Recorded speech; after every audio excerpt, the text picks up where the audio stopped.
Eu sou Márcia Medeiros e esse é o canal Monólogos. Nessa edição especial, a gente vai discutir um pouquinho sobre questões de gênero e eu vou falar sobre a condição feminina. Vem comigo!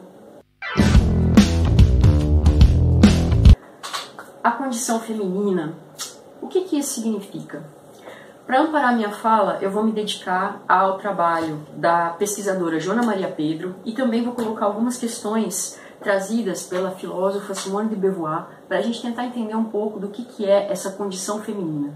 Esse vídeo foi pensado para vocês, para esse dia em especial, o 8 de março, por tudo que isso significa para a história das mulheres, para a ancestralidade feminina que me antecedeu e para as mulheres que vão vir após a minha existência, para que a gente consiga entender ou procure significar o que nós representamos enquanto sujeitos constituintes de uma sociedade. Tá? Então, pensando nessa terminologia, né, condição feminina, o que isso significa? Teoricamente, a gente poderia dizer que é a condição que determinaria uma identidade comum para todas as mulheres. Essa base, ela inicialmente é entendida como sendo biológica, ou melhor dito, ela é pensada a partir do fato de que um determinado grupo de pessoas nasceu mulher. E aí não tem como a gente não discutir um pouco da premissa da Simone de Beauvoir quando ela questiona ou quando ela aponta para a ideia de que as mulheres não nascem mulheres, elas tornam-se mulheres. Então o questionamento é justamente esse. Essas mulheres nasceram mulheres ou elas se tornaram ou foram tornadas por um ambiente social mulheres, tá? Se a gente for pensar a ideia da condição feminina, ela esteve presente no vocabulário das feministas até os anos de 1990, numa tentativa de organizar ou então criticar a trajetória de algumas categorias de análise. O declínio do uso desse termo se deu a partir de um momento em que houve uma recusa teórica em colocar o corpo das mulheres no centro do debate e a partir do momento em que se deu a emergência do conceito de gênero, isso principalmente a partir dos estudos da Joan Scott nos anos de 1980. Então, se a gente for analisar, a partir desse momento, o uso do termo, né, gênero, ele se tornou maciço entre as feministas e superou a ideia de uma condição feminina.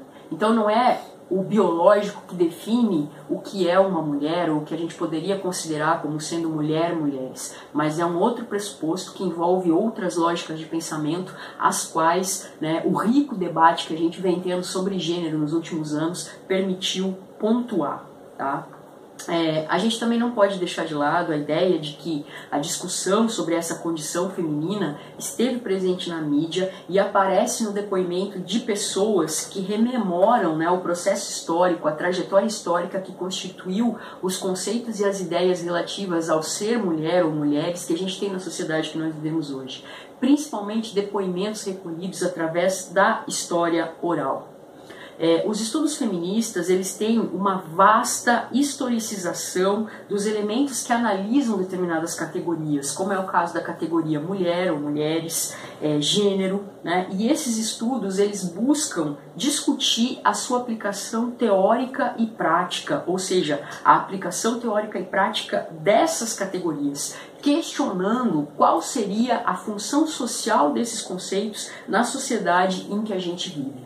No caso específico da sociedade brasileira, essas discussões começaram a aparecer midiaticamente a partir de jornais e revistas de ampla circulação nos anos de 1970 e 1980, que acabaram associados ao protagonismo feminismo,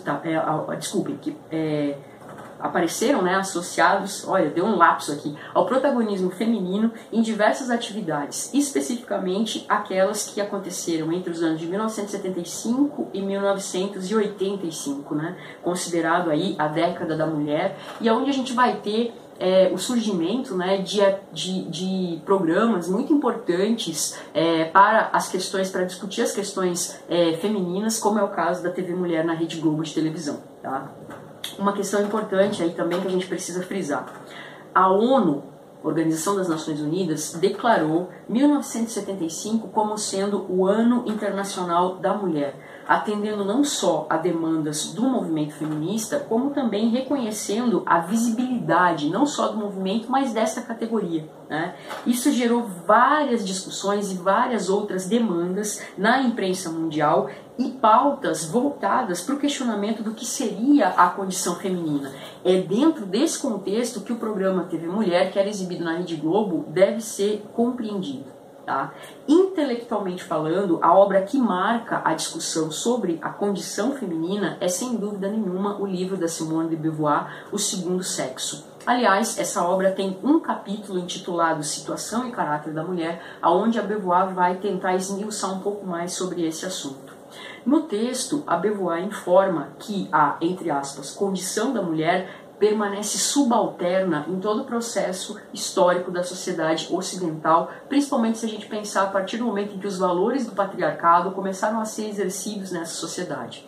Assim, a dita condição feminina estaria associada a determinados parâmetros, entre eles o estado físico, o estado psicológico e uma maneira de ser que caracterizaria um determinado grupo e que foi construída historicamente. Em 1963, a pensadora Beth Friedman publicou um outro texto chamado Mística Feminina, no qual ela discute a crise dessa identidade e a crise desses valores que alicerçam a dita condição feminina. A obra da Beth Friedman foi difundida em vários países, inclusive na América Latina. E aí a gente precisa pensar uma questão que vários outros pensadores vão trazer, que é o que existe, né, em comum entre o movimento de mulheres e o movimento feminista. E a lógica comum que existe entre esses dois campos é o fato de que eles descobriram e começaram a refletir sobre a identidade das mulheres enquanto mulheres, com ênfase no cotidiano que permeava as ações e as práticas desse grupo específico de pessoas. Tá? Eu vou dar um exemplo. Hoje a gente fala em escrita feminina ou escrita de mulheres, né? O movimento feminista, ele combateu o termo feminina. Por quê? Porque ele associa esse termo a uma natureza das mulheres que é muito discutível, denotando uma ideia de feminilidade, como se isso fosse intrínseco ou essencial a esse sujeito que é nomeado mulher, ou a esse grupo de pessoas que atendem, né, por essa condição, né, por essa categoria chamada mulheres, tá? E aí, em essência, esses posicionamentos evidenciam que tudo aquilo que é intrínseco à condição feminina, né, a feminilidade, a delicadeza, tudo isso deve ser combatido, porque esses conceitos, eles carregam em si ideias pelas quais transitam instâncias políticas, pelas quais transitam instâncias de poder, que acabam subalternizando toda uma categoria de pessoas por condição do seu nascimento biológico, por assim dizer. Tá? Nesse conceito, nessa linha de pensamento, a Linda Nicholson tem uma frase onde ela diz o seguinte: dizer que as mulheres têm sido diferentes dos homens desse ou daquele jeito é dizer que as mulheres são desse ou daquele jeito, mas inevitavelmente as características da natureza ou da essência das mulheres, ainda que essa natureza ou essa essência seja descrita como socialmente construída, tendem a refletir a perspectiva daqueles que as fazem. Isso quer dizer o quê? Quando a gente determina características para um grupo de pessoas, a gente está impondo uma forma de existir.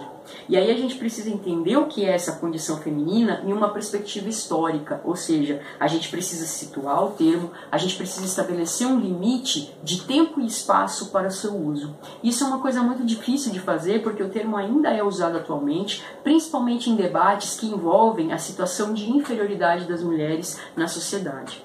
Essa ideia de condição feminina faz com que se derive dela um termo que identifica, ou de uma certa maneira, com que se derive dela uma identidade que abrange as mulheres, que vai estar sempre ancorada na biologia e na opressão ou na dominação masculina, para que esse grupo exista, né, ou não exista, para que esse grupo fale ou seja silenciado, né? E dentro desse contexto, o corpo feminino, ele é o centro de onde todo esse debate emana, né? Ele é o centro de todo esse processo e de onde vem toda essa lógica de opressão e de desigualdade. E aí eu vou encerrar esse vídeo retomando uma fala da Simone de Beauvoir, que diz o seguinte: O drama da mulher é esse conflito entre a reivindicação fundamental de todo sujeito que se põe sempre como o essencial e as exigências de uma situação que a constitui como inessencial.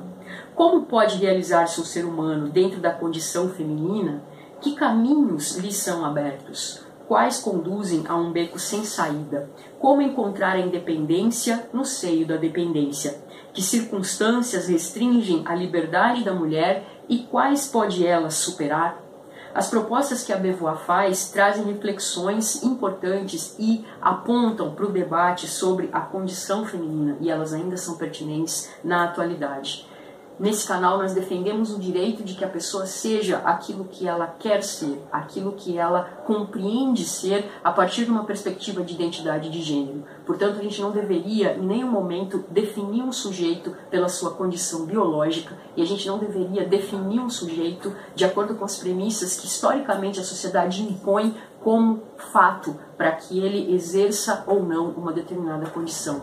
Por mais pessoas humanas, por mais pessoas felizes, por mais pessoas que respeitem o direito de existir das outras pessoas, que nós possamos, em outros momentos daqui para frente, não pensar numa celebração do dia 8 de março, mas pensar numa celebração dos sujeitos e que a gente se coloque sempre contra qualquer forma de opressão que não permita que as pessoas exerçam efetivamente o seu direito de existir. Eu espero que vocês tenham gostado desse vídeo. Essa é uma edição especial do canal Monólogos e até uma próxima.